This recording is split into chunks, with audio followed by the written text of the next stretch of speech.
कुछ सभ्यताएं कहानियों से याद रहती है और कुछ ईंटों से। आज से लगभग 5000 साल पहले भारत के उत्तर पश्चिम में एक ऐसी दुनिया खड़ी थी जहाँ शहर जंगल नहीं थे, शहर नियम थे। रूल सीधी सड़कें, मापी हुई ईंटें और गंदा पानी ढके हुए रास्तों से बहता था।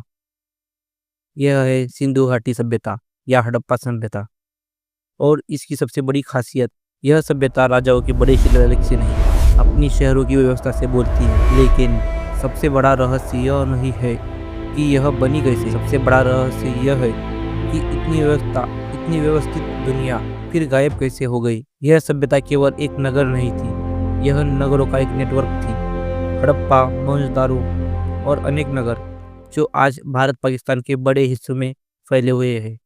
यहाँ शहरों की पहचान थी पक्की हुई ईंटों का इस्तेमाल, सीधी गलियाँ और शहर के भीतर योजना का संकेत। बहुत जगहों पर एक ऊंचा मजबूत हिस्सा जिसे अक्सर सिटाडेल कहा जाता है और उसके नीचे का आवासीय क्षेत्र ऐसा विभाजन दिखता है। यह कोई सहयोग नहीं रखता, यह एक सामाजिक अनुशासन का संकेत है। लेकिन सवाल वही है, कितना अनुशासन, किसने बनाया, राजा, परिषद या शहरों की अपनी व्यवस्था।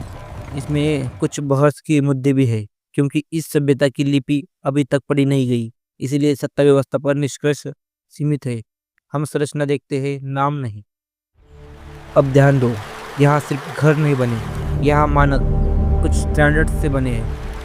किसी शहर में अगर एक ईंट की बनावट अलग हो तो वह घर का मामला है, लेकिन अगर हजारों किलोमीटर में ईंटों, गलियों और ड्रेन्स में एक जैसी सोच दिखे तो वह सभ्यता का सिस्टम।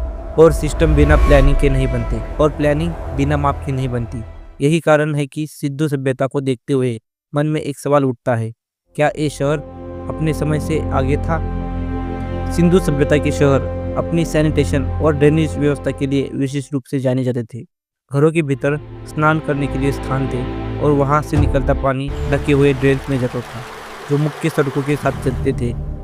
और पानी, कई घरों को पानी कुओं से मिलता था।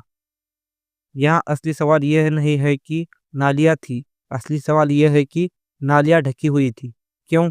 क्योंकि ढकी नालियाँ बताती है बदबू और बीमारी की समझ, सार्वजनिक स्वच्छता का विचार और शहर के कलेक्टिव डिसिप्लिन की शक्ति। द ग्रेट बाथ, पानी का मंदिर। मोहनजोदड़ो में स्थित ग्रेट बाथ एक ऐसी संरचना है जिसे ब्रिटानिका एंशिएंट स्ट्रक्चर बताता है, जो 3rd मिलेनियम BC की और रिचुअल बाथिंग के लिए इस्तेमाल होने का अनुमान किया जाता है। ब्रिटानिका के अनुसार यह एक फाइन ब्रिक वर्क से बना है और पानी की आपूर्ति एक बड़े वेल से होने तथा एक कॉर्नर आउटलेट के जरिए पानी निकासी यानी एग्जिट की व्यवस्था का वर्णन मिलता है। यह धार्मिक स्नान था, सामाजिक समारोह था या राजनीतिक प्रतीक, लेकिन प्रमाण नहीं, इसलिए एक ही निष्कर्ष खतरनाक है। पर इतना तय है, जिस सभ्यता के केंद्र में सार्वजनिक पानी टैंक हो, वह पानी को सिर्फ संसाधन नहीं मानती, वह पानी को संस्कृति मानती है। धोलावीरा, पानी के बिना शहर फिर भी शहर। अब कल्पना करो एक शुष्क द्वीप जहां पानी दुर्लभ हो और वही एक बड़ा शहर धोलावीरा। यूनेस्को के अनुसार धोलावीरा हड़प्पा सभ्यता का साउथर्न सेंटर है, जो गुजरात के खदीर आइलैंड के अरीड क्षेत्र में स्थित है। लगभग 3000 से 1500 BCE के बीच आबाद रहा, यानी वो फला फूला रहा। यूनेस्को के अनुसार धोलावीरा की लोकेशन स्ट्रैटेजिक थी, कच्चे माल जैसे कि कॉपर, शेल आदि और ट्रेड को फैसिलिटेट करने के लिए मेगन, मॉडर्न ओमान पेनिसुला तथा मेसोपोटामियन रीजन तक एक्सटर्नल ट्रेड के संकेत मिलता है। और इंडियन कल्चर, कुछ गवर्नमेंट पोर्टल के अनुसार धोलावीरा की क्लेम टू फेम उसकी इलेबोरेट वाटर हार्वेस्टिंग स्ट्रक्चर है, जो हर बूंद बचाने के लिए बने थे और वहाँ के लोगों की हाइड्रोलिक इंजीनियरिंग स्किल्स दिखाते हैं। जब पानी कम हो तो सभ्यता या तो टूटती है या फिर इंजीनियरिंग बनती है। सिंधु सभ्यता स्थानिक नहीं थी, इसके संकेत ट्रेड नेटवर्क से मिलते हैं।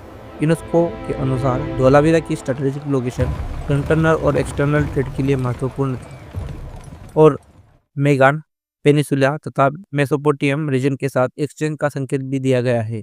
और जब व्यापार होता है तो पहचान की जरूरत होती है।